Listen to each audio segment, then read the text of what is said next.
erstwhile on Fargo. You're not gonna prove my end did anything wrong. It's unprovable. There was a cleaver in the man's head, son, which Noreen said was you. Not to mention, there's a war going on up in Fargo that she may have started when you ran over that Gerhardt boyfriend. Take care of this butcher. He doesn't live through the night. Already dead, believe me, just doesn't know it. Sheriff? Go inside now, Peggy. Go now.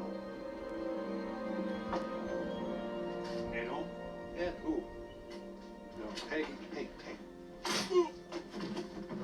When I find you, darling, I'm gonna make you bleed.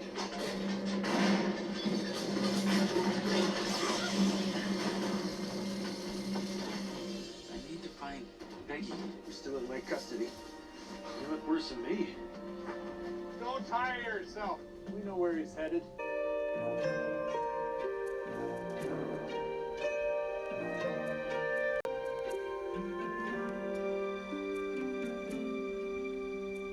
Alright, we start this episode off with the most unusual thing.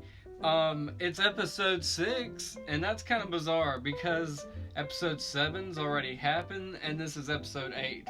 What I'm meaning by this is that, and I think this is pretty unique and very interesting writing, I've never seen anything like this because it made me have to go back and rethink. We know, okay, so in episode 6, we remember Ed running off like it showed, previously on Fargo, on this thing. And it's like, okay, this is the night of and still, what's going on. And so episode 7's kind of like what episode 8 should be. But they fall into place really well. Anyway, so this is like the end of part 6. We see Peggy in the basement, kind of contemplating, sitting there thinking, and she starts talking to somebody, and there's no one there. Well, I apologize, there actually is someone there. It's Dodd, tied up in the corner, BTK style, Dennis Rader. Welcome to our comedy video. Ed and Peggy, they went all out on this one, and but what I loved about this, and I wanted to bring this up, I wrote this in my notes because I'm such a nerd and I have to keep up with things. I love how Peggy doesn't even question or ask, like, why is there a person here? How did they get in? They just immediately jump into conversation. And he's asked her, has she actualized fully? And she's like, I'm not sure what you mean about that, kind of. And he kind of like breaks it down for her in like some way or another. Hey, wherever you go, hey, Now, just then, we see Ed come down the basement while Peggy's having this discussion with this guy. And Dot has came too, out of being like shocked almost to death. And him and Ed meet, and that's not a great, fantastic interaction. So Ed knocks him out, and then Ed's like, we gotta go. The cops are probably on their way now. And if I'm not mistaken, not 5 seconds after that, we might hear sirens, and they pull out of their driveway, and but maybe 6 minutes later, Lou and Hank show up only to discover that the house is empty. Well, I say empty, and I say empty because the Blomquists aren't there, but someone else is. Now, what did I mean by the house is not completely empty? Well, Brandon will get there in just time, my lovelies. Just give me some time. I'll switch positions too. Like and comment in the section and tell me if this is a better camera angle.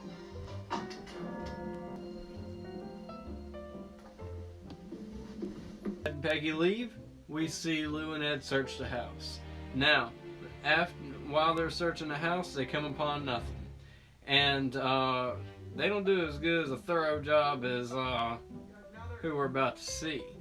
But they have to load Hank into the ambulance on account of a head injury. Yeah, she scares me more than you, so I'm gonna call. He's like, please don't tell Betsy. It's sweet, because he knows that she's got cancer. And here we are chasing those trends. And here we are chasing those trends from the 70s. Don't you love the 70s? I do. I wish I grew up in the 70s, but unfortunately I didn't. I was actually born in 1963. So, moving on, we see hospital. Like it's the call it a hospital. It's not a hospital. It's an ambulance. We see an ambulance. Well, I just want to just mention this ambulance. I'm sorry to talk about this ambulance. We all want to talk about the ambulance. I'm going to talk about the ambulance. Here's the ambulance. The ambulance is like really vintage and 70s looking, and it blew my mind because I was like, whoa, there's no inconsistencies. I mean, even at the like little convenience store that Ed stops at, they got the vintage old hamburger helper, stuff. Hamburger helper. And they got all the other stuff and the like that looks old. I love that. I just think that's so charming and so neat. It's so real. I believe that this is from the 70s. I mean, my gosh, the filters and everything on this season just look so old school. The colors, and I'm colorblind, but I'm sure, I've confirmed and asked, they're orange and brown. What? The worst colors ever. They don't ever get used for anything, but hey, they work, and I'm glad they do. They do work in the 70s. So yeah, we see that. I'm sorry, I talked a lot about that ambulance there. So we get to see we get to see Hank loaded on the ambulance, and then after he drives away, we see Hanzee Dent. And this is where I really want to bring up something a little bit like that I thought about, kind of.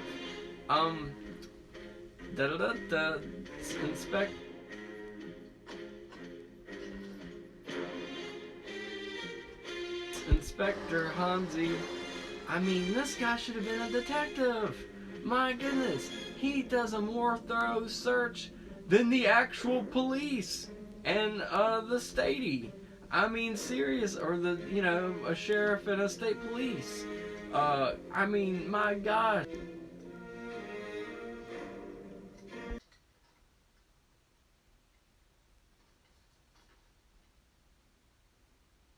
Jacket, looks at other stuff. By the way, I just want to say something. I believe that Hanzee made his choice to betray the Gerhardts like way long before all this. And, it's coming up in the next episode. When did Hanzee, do this? Betray this? Spoilers. And, I believe, he could have very well easily saved Don. Before or after Ed was there. Think about it. This guy's carrying so much ammunition, and, it don't seem like it takes much to kill him. But, I gotta say, spoilers again, Peggy catches him off guard, and that's the thing. I was wondering, okay, is he completely gave up on the Gerhardts in this scene, or is he just a little intimidated by like Peggy, and he thinks that she might like murder him and like destroy all his plans, his mad schemes? I've just been doing it all wrong, both of us. Lying things, pretending to be something we're not. Selling their man back to him for freedom. It's like when you're a kid and you need permission to go to the washroom, and you're... And here we have Peggy and Ed again, and they could not be talking about the most opposite things, of course, like normal with them. And so, cut to, we have them having their own separate conversations in their own little world. But the important thing is, out of all this, they have actualized fully. Stuck in the mud, emotionally, I mean. And then now, we're flying. We got a plan. That's what matters. We got a plan for how to get out of this. See it? Then be it. That's from Life's Ring. Except the cops. We gotta figure out.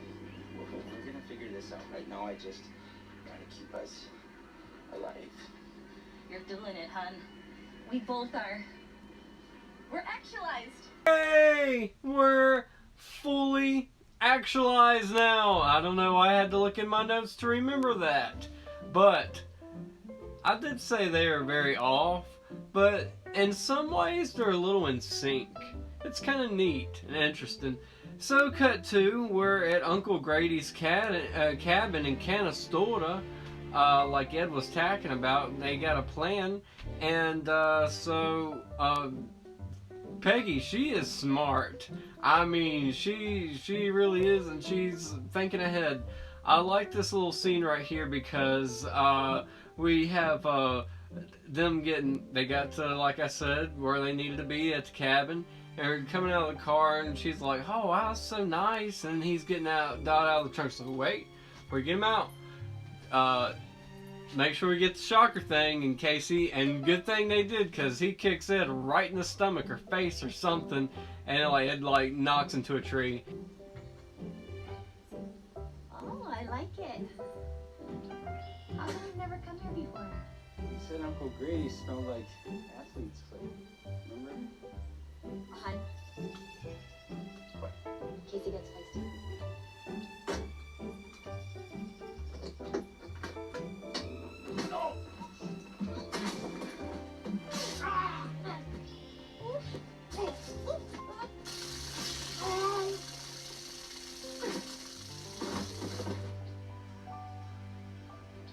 Good thinking, huh? Yeah, that was some super smart thinking, Peg.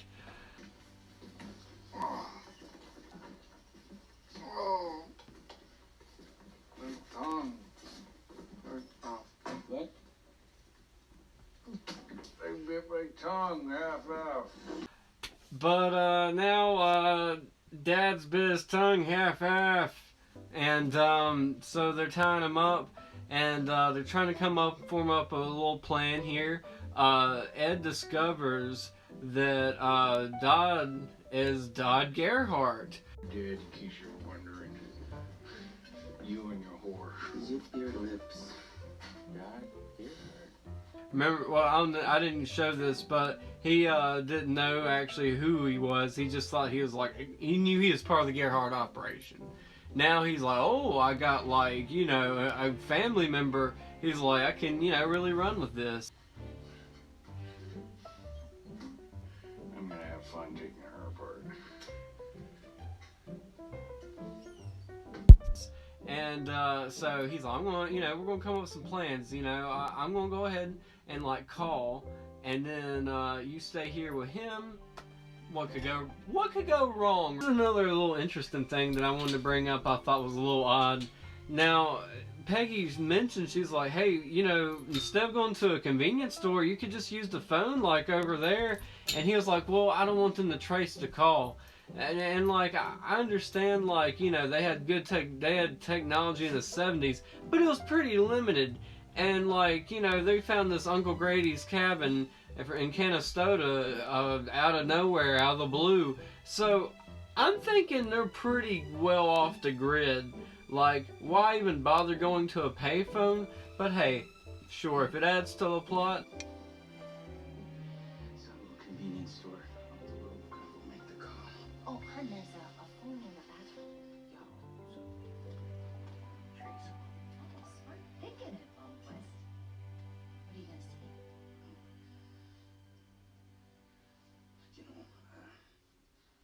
If we give him back to you, you gotta promise we'll go unmolested. What if they say no? Well, I don't know. Show him which part's the flank steak. So now we have Ed, and he thinks he can do this trade. Now, whether this trade will work, for Dodd, and, leave them alone and give them peace, will it work? It won't. But, a message. so, it maybe would have worked if, and maybe Don could have been saved. Maybe Bear would have, not said take a message if, just tell him I'll call him I don't know, Charlie wasn't sitting in jail. But, Bear's pretty mad. And we see him be a little bit more angrier than we're used to as this episodes continue to go on. But my point being in all this, Ed gets rejected, and so he hangs up and is discouraged. This scene is just simply fantastic. I don't even know if words can describe it. It's hilarious and it's interesting. but we have, you know, a very different setting going on here. We have Peggy, and she's trying to be rational, but she's kind of like watching Dodd, and she's like warning him. She's like, "Hey, it's gonna be back in a minute now, so you know, chill out." And he's just like, "Whatever, I'm just gonna be Dodd, and you know, say mean things." And she's like, you know, you call me a whore. I heard." He's like, "You're gonna see it back in my hand." So she's like, "You know what? I'm gonna stab this dude." That's right, she stabs him. Yeah. Is it weird that I feel bad for Dodd? I mean, after all, I mean, he is a bad guy. We'll take that into account. But, I mean, he's just kind of like a victim caught in all this now at this point. A stab victim, that is. He's just chilling and hanging out, and like she's trying to justify her actions. "Sorry, I ran over your brother." And "Hey, I'm making beans. You want any beans?" And he's like, "No," like any sensible person would say. But hey, why not have some I'm making beans. beans? You want some beans? No. No, what? All the beans? Ooh!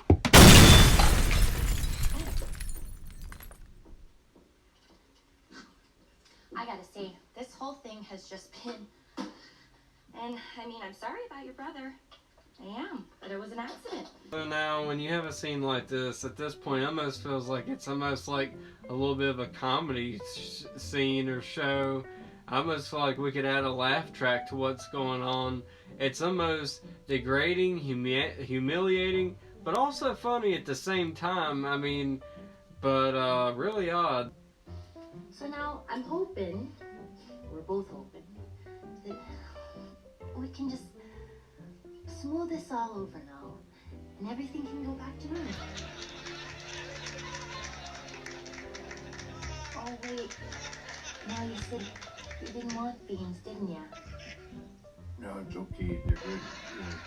Good stuff. No, I mean I should have. And Ed's like, "Is he okay? What's all going on here?" She's like, "We made beans, or I made beans, and we're just chatting and chilling, you know, have some beans." And Ed's like, "You gotta stop stabbing him." I love that part.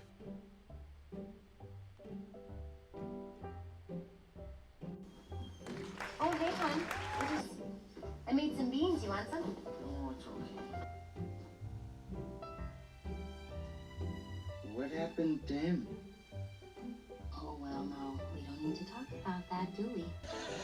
Walk down to the bench. Did you stab us? Yes. No. I mean, I had to teach him some manners is all. We're going to be spending time together. He's so angry. When we're the ones who should be angry. I mean, when you get right down to it, it's our shop that burned up. Our house we had to leave behind. She's crazy. Keep her away from me. Huh? They're not gonna want him back if we cut him up too much. Oh, I hardly stuck him at all. I'm hurt real bad. Shut up. I'm sorry it's lasting so long, but alright, so Ed tells, and sorry about the, like, jokes and the laughing and the Seinfeld. It just felt like, it really felt like a comedy, and I wanted someone to see it the way I see it, too. That's my explanation behind that. I don't have a better one. I'm sorry. So, in my notes here, I want to get back to it. Ed tells Peggy, he's like, "I didn't really get anywhere with, this, you know, calling the Gerhardts." He's like, "I didn't want him."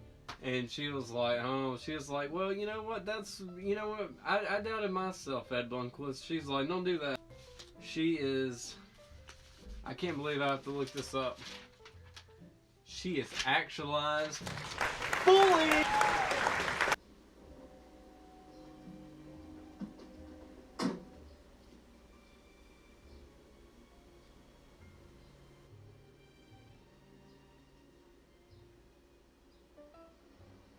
And now we've made it to a famous bar scene. But before we get too far ahead into ourselves, I want to cut this short right here because I'm starting to lose my voice. But that's what Fargo will do to you, man, when you study this stuff and you're into it and you're like every, you know, yeah, crazy in a good way. Well, I hope you guys enjoyed my review, and it's going to get even more interesting in part 2. Oh man, I love this bar scene coming up. It's so... I can't talk about it. Alright, please stay tuned. I hope you guys like this one. Please like and subscribe if you haven't already. And, thanks for watching. Bye. Maidenstur, Virginia.